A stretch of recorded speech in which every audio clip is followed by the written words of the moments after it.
Appointment of Moi University Acting Vice Chancellor Professor Laban Ayoro continues eliciting varied reactions in the country. Stakeholders say tribal and cultural diversity are an advantage to society if only used in the right way.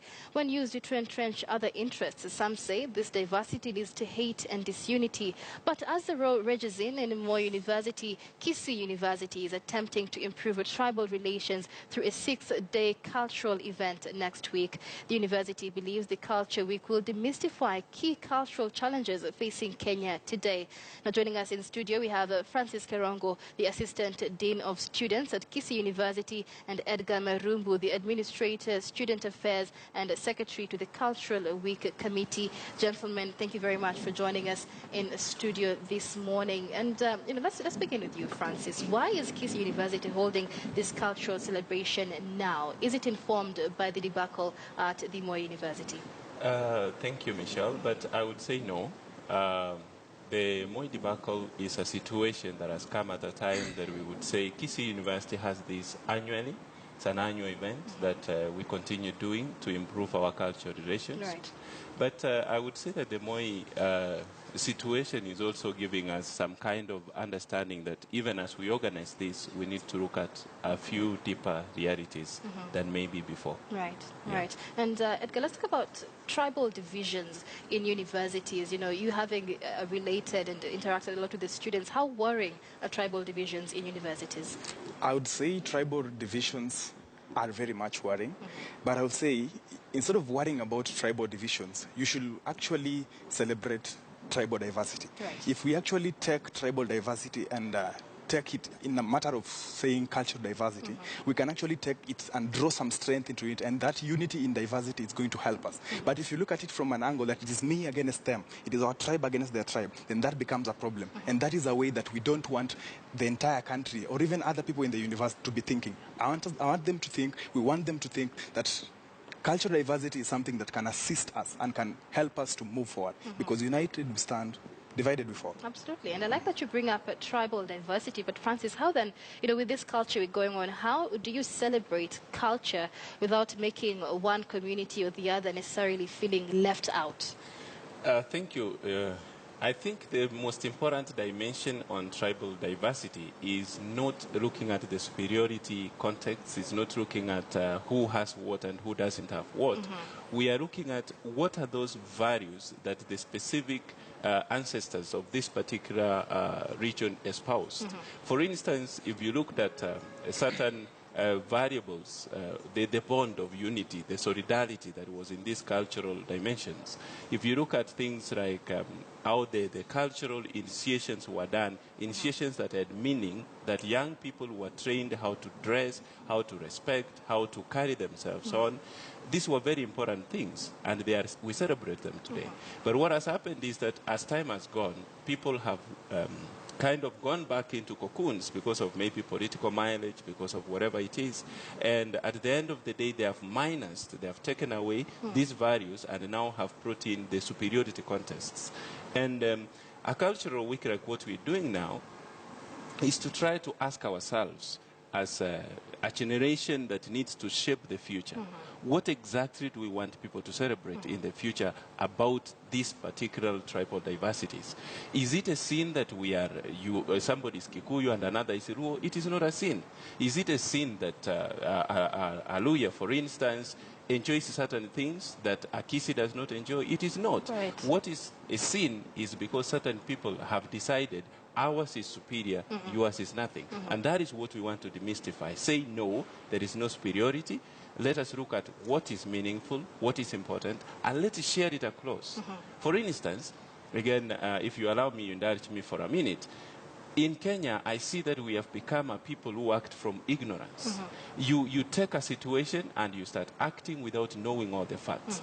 If I got to understand why a Luo, for instance, has this particular aspect, and why a Kisii has this, that kind of knowledge already breaks the boundaries and the barriers. But what we do, we act without knowledge of the facts. Yeah. So that kind of cultural knowledge, knowing about somebody else's culture, that makes you respect them more. Yes. That's what you're saying. Yes. All right. So Culture Week in Kisii University, 6 days long. What are we expecting? There is quite a lot, Michelle. In Kisii University, what we do normally is we give all these, we have actually been a national university, we have all the tribes, I would say, in Kenya. Maybe, I don't know, maybe one or two might be missing, right. But we have a lot. And so what we do throughout the week is that we engage all these cultural leaders. And remember, I'm insisting on the word cultural, not tribal, because tribal somehow comes with the notions of competition and superiority. But we engage to talk about, say, they too. We have these buildings, the cultural houses that have been built. We are looking at why do the Kisiis build a round house and why do the Kalenjins not use dung or soil to smear their houses. When we talk about these things, we talk about where does a woman's space happen to be in this house, in this village, and then we interact. So this is one dimension. The next dimension is that this year we are matching this not only with just celebrating us, but we are also bringing the culture of the West. We are celebrating our linguistic diversities. We are having a team of so many international guest speakers, people from the US, Norway, Netherlands. They are all going to be here, Botswana, Egypt. They are going to be with us here to share poetry and the linguistical diversities and how that can be used in harmony to develop this nation. Right. And then, of course, we have the area where there are competitions here and there among students. And obviously, with Cultural Week, we crown it with the Mr. and Miss. Oh, so there's Mr. and Miss Culture Week at Kisii University. Yes. That's amazing. Edgar, just as we wind up, I believe you've taken part in a different Culture Week, probably last year's. What difference have you seen this make among the students? I would say it makes a lot of difference because with every coming year, something changes. And there's a way that we want to approach this year's Culture Week as Kisii University that is supposed to change actually this year's version of Culture Week and take it to another level. I look at it this way, and this is the way our university wants to look at it. We are celebrating culture right now, but we're celebrating the culture that people 100 years ago were actually doing. The reason why we are celebrating it right now, it is because they did something good.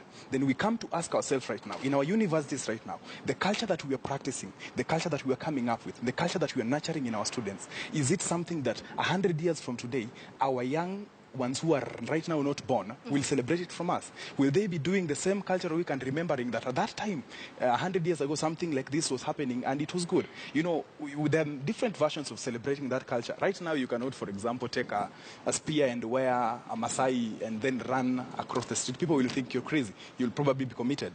But there's a way you can appreciate that you actually feel proud of it. And in a nutshell, the way we normally do it in Kisii University is that we take, if you're a Luo, you don't celebrate your culture. You celebrate the culture of a Kikuyu. If you're a Kikuyu, you celebrate the culture of a Luya. If you're a Luya, you celebrate the culture of a Maasai. In that way, one way or another, you get to appreciate what you did not know. Because when you came from home, you came to learn in the university. Right. But also, there's something that you were not taught at home that you can learn from this other group and understand, why do these people keep doing this thing? At that time, before you came to the university, you didn't know anything about that. But right now, when you're here, you have the friends, you have the other tribes, they can be able to assist you in understanding and getting to know their level of culture. And in that way, you now get to appreciate it also. And in that way, we create the unity in diversity and now not get divided by it. Right. So thank you very much, gentlemen. We're talking about Kisii University's Culture Week, which will be taking place next week, I believe. Yes. 6 days long. 6 days long. It begins on Tuesday with the official opening ceremony, and then we proceed throughout the week. Right. Yes. Oh, thank you so much. Francis is the Assistant Dean of Students at the Kisii University, and Edgar is the Administrator of Student Affairs, as well as the organizer of this year's Culture Week. Thank you so much for joining us on KTN News Center, which